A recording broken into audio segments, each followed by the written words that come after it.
Seguimos en Buen Día Uruguay. 8:59, exactamente. Bueno, casi las 9, casi las 9. Exacto, sí. Algo adelantamos antes de la pausa, ¿no? En medio de todas estas investigaciones que se están desarrollando en Argentina, en el marco de la ruta del dinero CAM, aparece nuestro país, ¿no? Con distintas características es que se vincula al Uruguay. En principio debemos decir que la diputada argentina Graciela Ocaña estará llegando a nuestro país en las próximas horas para aportar la mayor cantidad de pruebas posibles a la jueza Adriana de los Santos, con un listado, por ejemplo, de transferencias del dinero acá que pasó por Uruguay. También intentará aportarle la declaración de Leonardo Fariña, el hombre cuyas revelaciones el pasado viernes, en Buenos Aires, echaron luz sobre la salida de millones de dólares que llegaban a Uruguay a través del aeropuerto de Melilla, en el noreste de Montevideo, donde los controles aduaneros eran prácticamente inexistentes. La justicia argentina imputó a la expresidenta Cristina Fernández por lavado de activos. Ocaña, esta diputada que va a llegar, como decíamos, en las próximas horas, es legisladora por la ciudad de Buenos Aires. Comentó a distintos medios que vendrá a Montevideo a mediados de semana y que va a llevar a la jueza todo lo que pueda conseguir para la investigación. La legisladora confirmó que Fariña salió de los controles señaló que los controles en Melilla eran débiles, y a esto también ameritó una respuesta del presidente de la Asociación de Funcionarios Aduaneros, Basilio Pintos, que dijo que en Melilla hay solo 2 funcionarios asignados y que es imposible generar buenos controles con 2 personas que se van rotando la guardia. Lo cierto es que a través de algunas empresas se lavaba dinero aquí en nuestro país, según la denuncia. El dinero era enviado a Uruguay por el Betty Group, que la justicia argentina sospecha que pertenecía al encarcelado empresario de la construcción Lázaro Báez, el hombre que aparece más involucrado en este tema de la ruta del dinero CAM, hombre al que se le asignaba a él y a su empresa muchas obras públicas. Sí, casi todas las del Calafate, ¿no? Las cuales la mayoría ni siquiera llegaba a desarrollar, pero cobró por absolutamente todas. Así que, veremos a ver qué pasa en los próximos días con esta investigación y de qué manera entonces se ve involucrado aquí nuestro país. Efectivamente. Bueno, ya nos acompaña Carlos Díaz, secretario nacional para la lucha contra el lavado de activos y el financiamiento del terrorismo. Buenos días, Díaz, ¿cómo le va? Buenos días. Dije el nombre completo, aunque hoy nos vamos a centrar puntualmente. Ni yo me lo sé bien, porque es nuevo.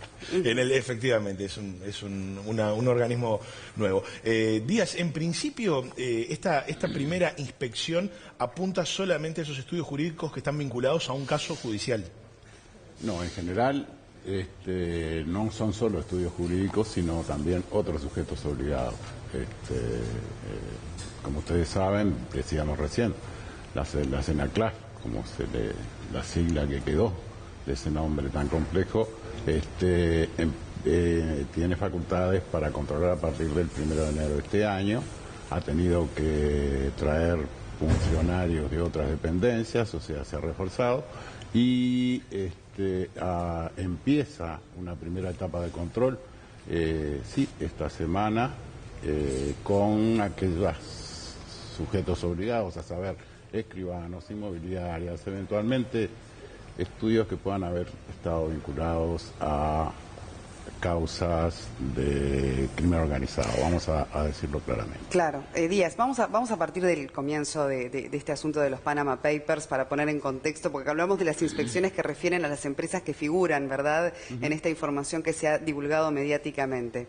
En una primera instancia, el tener una sociedad offshore en un paraíso fiscal no está ni bien ni mal, digamos. Son prácticas que muchos empresarios realizan y muchas personas llevan adelante.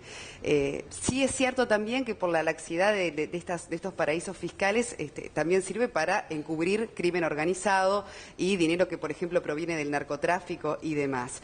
Cuando ustedes dicen vamos a investigar ahora todas estas figuras que aparecen en estos papeles, ¿a qué se refieren exactamente y cómo pueden partir en la inspección de lo legal y lo ilegal, ¿no?, de esa división, que es muy delgada también, es muy complicada? Sí, es una definición perfecta. O sea, no necesariamente a nosotros la información que ha surgido de los llamados Panama Papers nos ha llamado la atención ni nos lleva, por ahora, a alterar los planes de control que teníamos. O sea, no hay allí nada que que llame la atención o que la justicia no conozca. Tenemos que tener claro que de repente aparecen allí sociedades que tienen que ver con alguna persona que ha sido procesada por corrupción en la FIFA. O sea, y en ese sentido, todo lo vinculado a esa persona, no me puedo explicitar más porque formo parte del equipo investigador, todo lo vinculado a esa persona está en conocimiento de la justicia y obviamente está siendo investigado. Afuera de eso, en los otros nombres que han aparecido, no nos permiten inferir absolutamente nada. Pero exactamente por lo que usted enunciaba en el principio, porque no es ilegal tener una sociedad allí y en la medida en que no lo podamos asociar con un delito, nada tenemos que hacer más que tomar conocimiento de la existencia y de la posibilidad de que dineros bien habidos o mal habidos puedan refugiarse en este tipo de anonimatos que en algunas situaciones puede ser muy riesgoso, ¿no? ¿Y esas conclusiones de qué manera las sacan? O sea, evidentemente tras una investigación que comenzará a desarrollarse ahora. No, las conclusiones en cuanto a las personas, existen listas internacionales, hay mucha información, concretamente en relación con la situación en la Argentina, por ejemplo. Se ha estado trabajando todo este fin de semana, parte de la Secretaría, un observatorio de análisis estratégico, y si, ya digo, si para que exista un problema de lavado de activos tiene que haber un delito precedente, tenemos que asociar a la persona con un delito. En tanto no se haga eso, no tenemos nada que decir más que reflexionar. Yo creo que quizá lo más importante que surja de esta situación en que aparecen, según se dice, 11 millones de registros, cosas que en una entidad, en un país en que a su vez otro periodista, miembro del grupo del consorcio que tiene la información, afirma que solamente representa el 3% de las sociedades que hay en ese país, nos debe llevar a la reflexión si nuestra legislación al día de hoy está acorde con las situaciones que el mundo actual presenta. Y esa es una de las cosas que para mí es el aporte fundamental. Un nombre u otra cosa, bueno, pero además, sea, un paréntesis, Uruguay es uno de los países con más sociedades anónimas de América Latina. En Panamá, por ejemplo, según se pudo saber también de todos estos papeles dados a conocer, Uruguay entre los principales clientes, ¿no? En estos últimos 40 años. En estos últimos 40 años. Con una legislación que cambió notoriamente a partir del año 2007 y que ha provocado toda esta situación de Panama Papers. Incluso una declaración de un directivo de la OCDE, en el sentido de que los demás países deberían tomar a Uruguay como ejemplo en cuanto a la modificación de su legislación. O sea, Uruguay abolió, por decir de alguna manera, definitivamente las sociedades financieras que eran las que trabajaban offshore en el año 2010. En el año 2012 le quitó lo anónimo a las sociedades anónimas por acciones al portador, con la única excepción de que dejó la posibilidad, la puertita, diría yo, de que puedan haber accionistas que sean sociedades en el exterior. Quizá esa sea la puertita que haya que cerrar, ¿no? O sea, para nosotros ponernos a salvo definitivamente, pero con seguridad.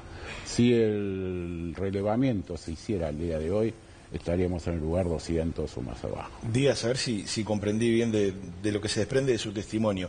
La Secretaría, entonces, de esta información que sale revelada a través de Panama Papers, ¿la Secretaría ya conocía los casos, ya los estaba manejando? Algunos sí, los que importan sí.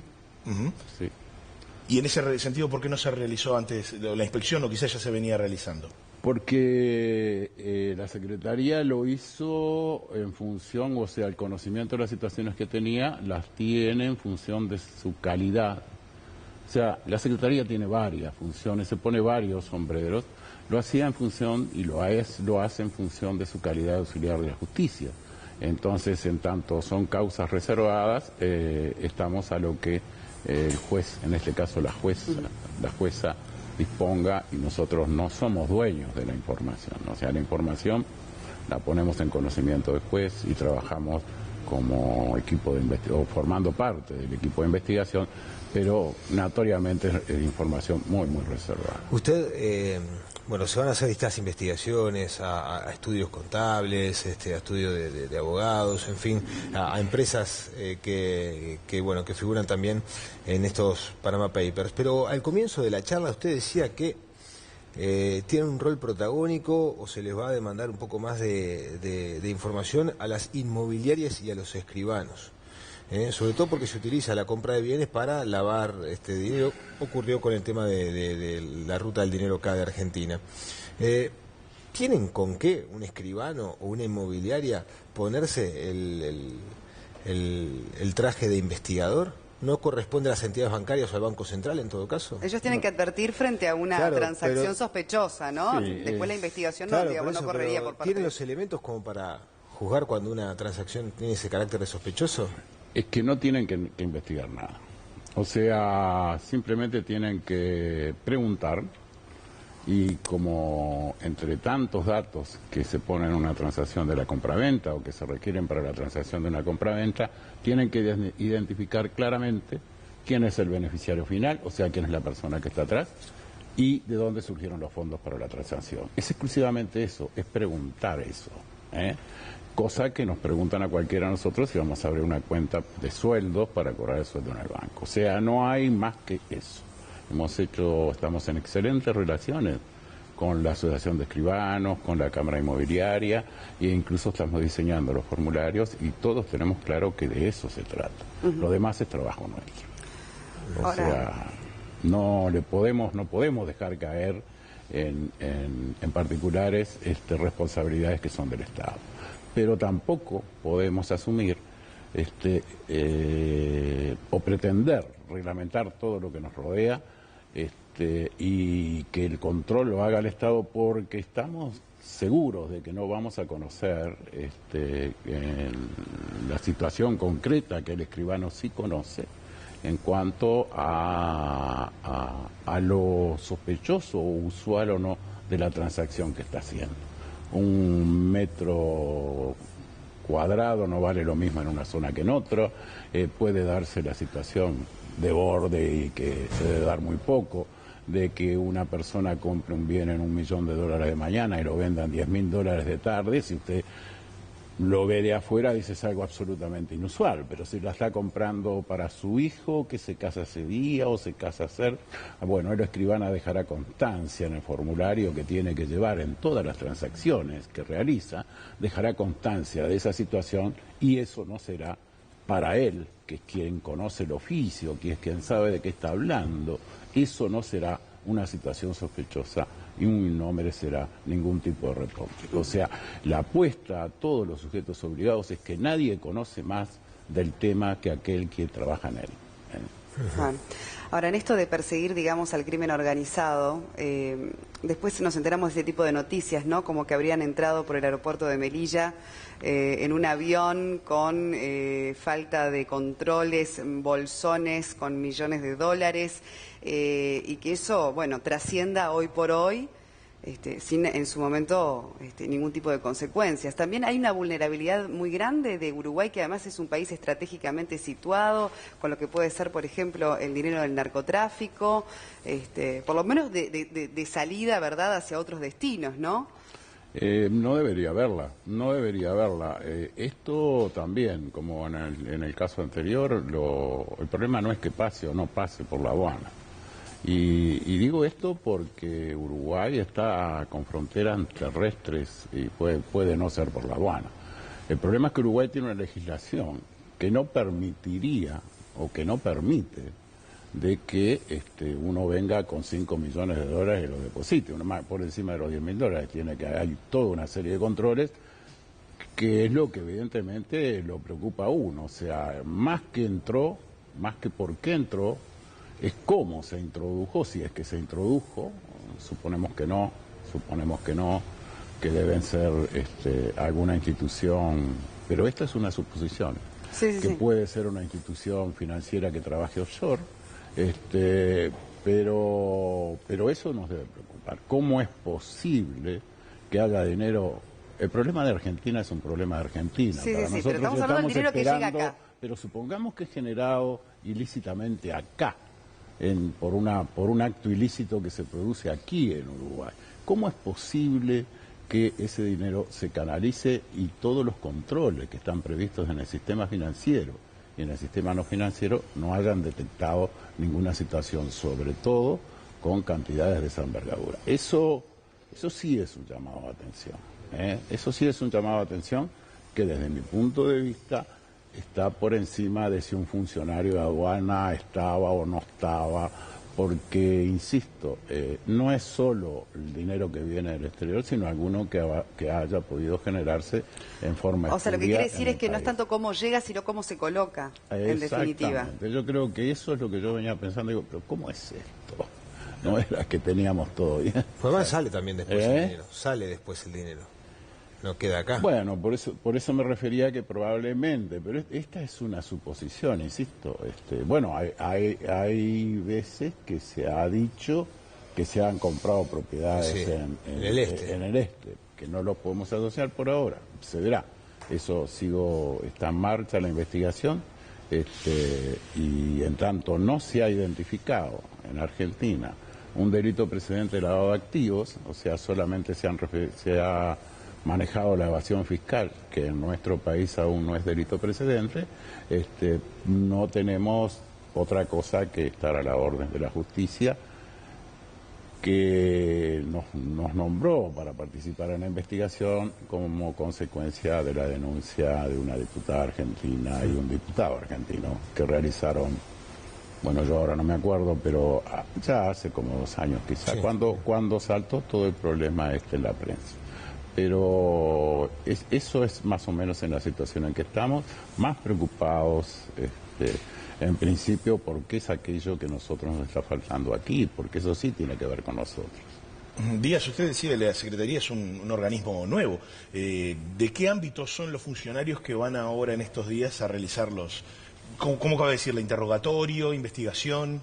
Pedido de información. Inspección. Pedido de información. Sí, a mí el término investigación es un término que aunque la ley dice que se le conceden las más amplias facultades de investigación, no estamos hablando de un talante estrictamente de escudriñar, sino fundamentalmente si se han cumplido con esos 2 controles que citábamos en principio. ¿De quién es el dinero? El beneficiario final, en la jerga que se utiliza en el ámbito del lavado de activos, y el origen de los fondos, que también es el término que se utiliza. Ahora, a los funcionarios, tiene que quedar claro que a la Secretaría se le dieron un montón de facultades nuevas o de trabajo nuevo, y no ha habido la creación de ningún cargo, ningún funcionario, que sí son funcionarios que vienen en comisión, que ya han venido, ya están todos designados, en su gran mayoría de la Dirección General Impositiva, de fiscalización de la Dirección General Impositiva. ¿Por qué? Porque conocen el oficio, porque son funcionarios. Yo hice toda mi carrera, entré con 18 años en la impositiva, en aquella época que uno, no sé si le llamaban meritorio, pero lo que era claro que le ponían a subir y a bajar las cortinas y por ahí quedaba su tarea. Y entonces toda mi carrera terminé como director de fiscalización y ha venido gente que ya nos conocemos trabajando y que es muy importante a la hora de este tipo de trabajo. La confianza es un elemento de los más importantes y el compromiso también. Estamos hablando de situaciones que tienen que ver fundamentalmente con cuestiones de otros países que nos vinculan también a nosotros, ¿no? Sí. Por lo que recién explicábamos. Sí. Pero ¿qué pasa con la realidad nacional en materia de este tipo de situaciones, de lavado de activos, en fin, de evasión? Bueno, el problema de la evasión, aún sin perjuicio de que hay una comisión que está tratando el tema, aún no ha sido incorporado como delito precedente de lavado de activos. O sea, para que haya lavado de activos tiene que haberse cometido un delito que está establecido taxativamente en una lista, para ser más o menos claro. Entonces la evasión fiscal no lo es. Lo que sí nosotros no tenemos una percepción de que haya una gran cantidad de delitos en nuestro territorio que sean los generadores del lavado de activos. En todos los diagnósticos que se han hecho hemos trabajado y seguimos trabajando muy firmemente con el Fondo Monetario Internacional, con el BID. En general los riesgos vienen de delitos cometidos en el exterior. O sea, es allí un poco el problema. Eso no obsta a que tenemos, por ejemplo, cerca de 500 procesados que los delitos los cometieron aquí. O sea, perdón, aclaro. Cuando digo delitos, digo el delito precedente, digamos, el narcotráfico, porque el lavado sí lo cometerían aquí, ¿no? O sea, si estamos frente a una situación de...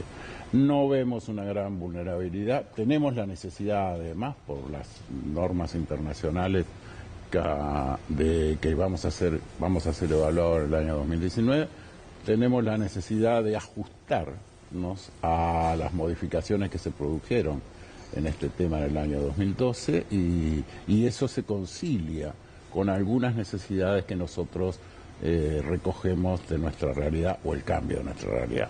O sea, este caso de Panama Papers es un caso paradigmático, porque una de las cosas que nosotros nos planteamos, o sea, como para modificar, y eso solamente lo puede hacer el Parlamento, es el hecho de que los accionistas tengan que ser en todos los casos, personas físicas y no sociedades. Se dirá que eso implica vulnerar la privacidad y una serie de valores que la sociedad ha respetado siempre, pero lo que tenemos que tener claro es que las normativas se hacen en función de un contexto determinado y que nuestra normativa que protege esas cosas está hecha, por ejemplo, la de la SAFI del año 48, en un contexto en que la transnacionalidad era prácticamente inexistente, implicaba traslado físico, en que el concepto de Estado-Nación, en que las fronteras decían, bueno, yo dentro de este pedazo, dentro de estas fronteras tengo jurisdicción absoluta. Eso ha devenido en un mundo en que uno o alguna persona con muy buena voluntad y otra siendo un delincuente, vamos a simplificar por los tiempos, aprieta un botón y aparecen 10 millones, 100 millones en otro lado. Entonces, pretender enfrentar esa realidad. Es como una modificación de las sociedades anónimas, lo que plantean, yo diría, ¿no? Del armado de una sociedad anónima. Yo diría que lo que tendríamos que hacer, porque no lo podemos hacer desde nuestra posición. Sí, a nivel parlamentario. Es el Parlamento. Es por lo menos una revisión seria y con criterios serios de esta situación en que estamos y que no están así a la venta los cuchillos y ese tipo de cosas, porque está bueno vender cuchillos, pero lo que nosotros pedimos es que se sepa a quién se le vende. Porque en la casa de uno, no es mi caso, pero con seguridad, porque los veo muy seguido, ustedes tienen hijos y no se les ocurriría darle un cuchillo a uno de los chiquilines chicos porque notoriamente sabemos que su comportamiento puede ser de riesgo por lo pronto. Bueno, Carlos Díaz, muchísimas gracias por habernos acompañado, un tema complejo. Además, bueno, por un lado están los Panama Papers, por el otro lado toda esta investigación de la ruta del dinero K que nos involucra. Por lo pronto, bueno, allí tuvimos distintos mojones de estas circunstancias que sin duda preocupan.